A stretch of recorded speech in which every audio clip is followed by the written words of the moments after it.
Hello everyone, I'm Justin. For those who don't know, I'm the owner and driver and basically the main fabricator at this point on the S2K Rabbit, the 83 Volkswagen Rabbit. This is kind of a video recap of how last weekend went for GTA Finals. So I'm going to kind of cover a little bit of details about the car, just how the entire weekend went overall. And to be honest, it was a fury of everything bad and everything good that could have happened essentially at the event. Starting with a major failure all the way to being able to knock off, over 10 seconds for a lap time on that. So, yeah, I'm going to kind of cover some details. All right, in case you're unaware, the S2K Rabbit is a 1983 Volkswagen Rabbit, or at least what's left of one. It's essentially a full carbon body at this point, mostly tube chassis. There's a little bit of floor pan and stuff essentially left in to, I don't know, not satisfy any rules because it doesn't fall under any categories. But the major thing is it was converted to rear-wheel drive using a Honda S2000 motor and Miata subframes. But last weekend, GTA Finals was essentially the first major event for the car, which went fairly well. Again, we did have kind of a major failure lap one of the first practice session. And I don't know if you'll be able to see it, but that major failure was the lower ball joint, the bolt underneath, right there.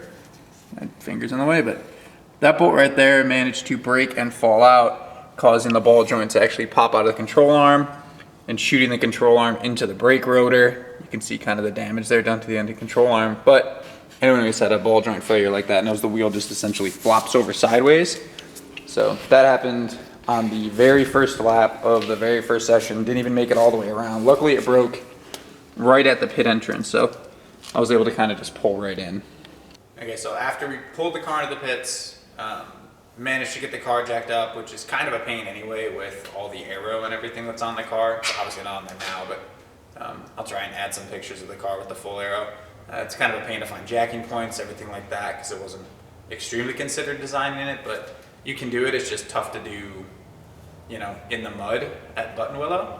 But we managed to get that repaired, and then getting ready, everything for the first session, going out.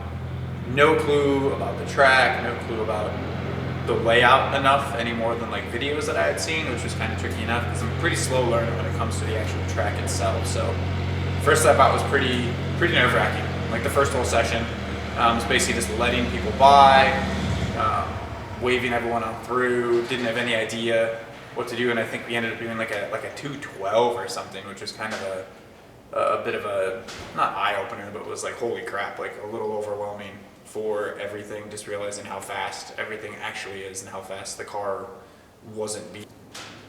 All right, so I think by the second session, had gained a little bit more confidence with stuff. The car was feeling a little bit better.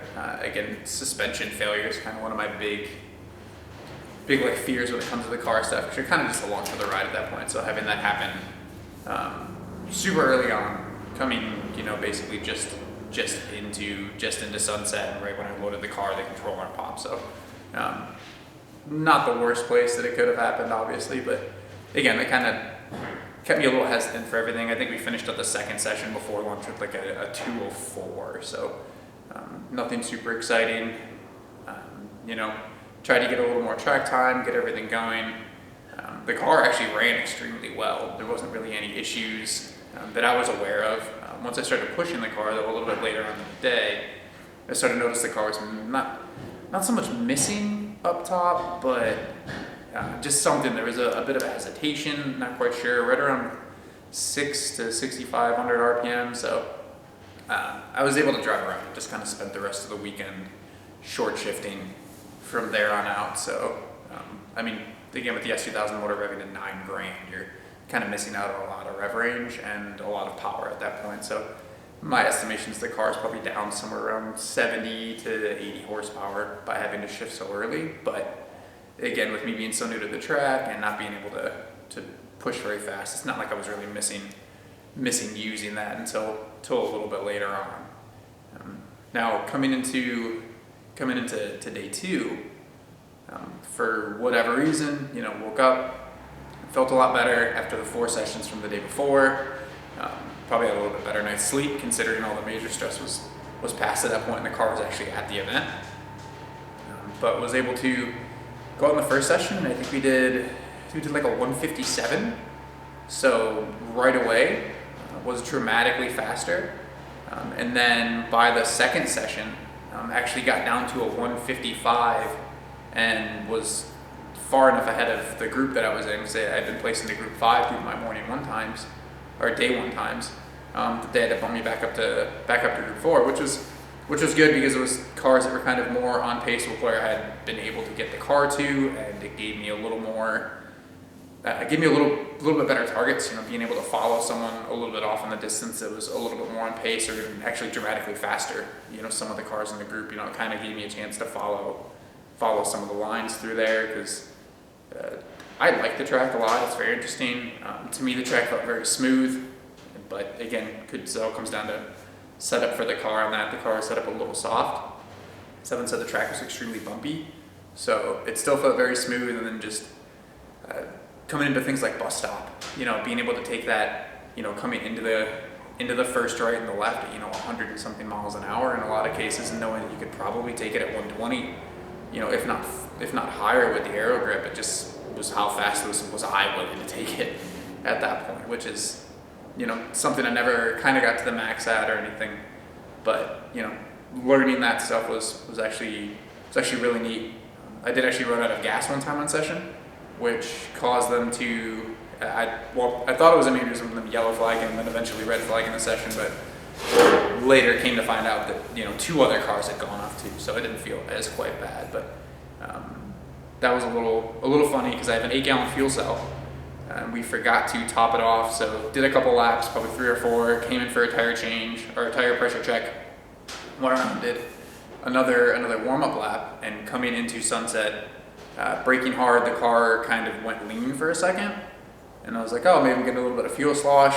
Going down the straight, it kind of did it again, and I was like, oh no, realized I was running out of gas, so just kind of put it in second and tried to putz my way around it, and actually made it just to the top of Phil Hill. The car died, and then coasted right on down, so it was just kind of hanging out on the side of the track for a little bit. And that's when I learned that some other cars had gone off, because the tow truck driver took quite a while to get over there, which was fine because I had no issues. But when he came over, he had mentioned there was a bunch of other cars that had gone off, so seemed like the theme of the weekend was another S2000 or another Miata's going off. So didn't feel as bad as I thought for the session there, but there was a lot of red flags, a lot of yellow flags this session, which is to be expected from what is GTA finals. I'm kind of going to the last event of the season, pushing.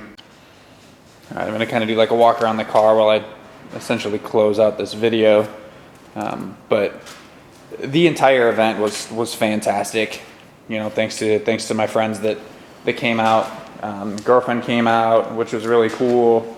My friend Brett, my friend Mike, Brett's wife Kayla, then my girlfriend's dad came out. So I had plenty of support, plenty of help, which honestly, with what I've learned with, a car, I guess, you would say like of this caliber, or events of this caliber, the days of like showing up to the track, with your stuff in your trunk, just emptying out your trunk and then, driving a whole bunch of laps, pushing sessions and then driving home, like those days are, I don't want to say kind of behind me on that point, but the car takes a lot more prep work, a lot more effort and everything. So it's just a little bit different of a program than, I don't want to say what I'm used to, but what I had done in the past, which I do kind of miss because that was super easy, super nice.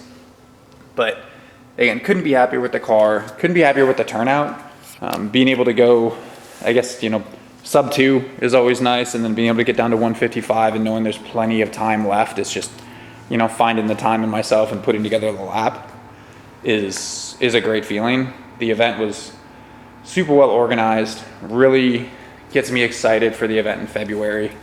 I've got a lot of work to do, figuring out stuff with my tune, trying to figure out what that miss was, which I've been looking into everything mechanical, simple stuff like plugs, wires, all that stuff seems okay. I'm going to replace the coil facts and spark plugs anyway, just because Took off the VTEC solenoid and all that stuff. Screen was clean.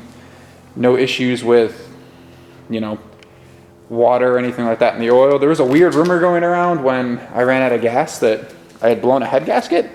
So not sure that happened in 30 seconds, but you know, whatever. But outside of that, again, everything worked really well, which was good because this was kind of the first major test for the car, you know, and something that you've put a lot of time and effort to kind of design and building. It's great to see, like when you go to push it extremely hard, that, you know, minus a couple little things, like nothing really failed miserably. So biggest thing I could say would be bolt check everything, because, you know, that would have solved a pretty big problem if I would have caught that during the bolt check. I didn't quite catch it during the bolt check, so, you know, if that bolt either fell out or broke, it might have been avoidable. But outside of that, the event was fantastic. Again, can't thank everyone enough. Can't thank, you know, the people that support the car. Obviously with V8 Roadsters, Clutch Masters, Odyssey Battery, ATO. Super Miata is the suspension that I run, and it's been great, and they've been extremely supportive just with feedback, and, you know, running Miata suspension on a car like this has been a little different. So can't, you know, applaud them enough for their customer service and support on that with the suspension. So I'm going to continue developing the car, seeing if we can get a little more power out of it to cope with the long straights at COTA. Obviously the car will do it, it'll handle it. I do all the tuning myself, so it's really just the process of figuring that out. I've been working a little bit with Haltech.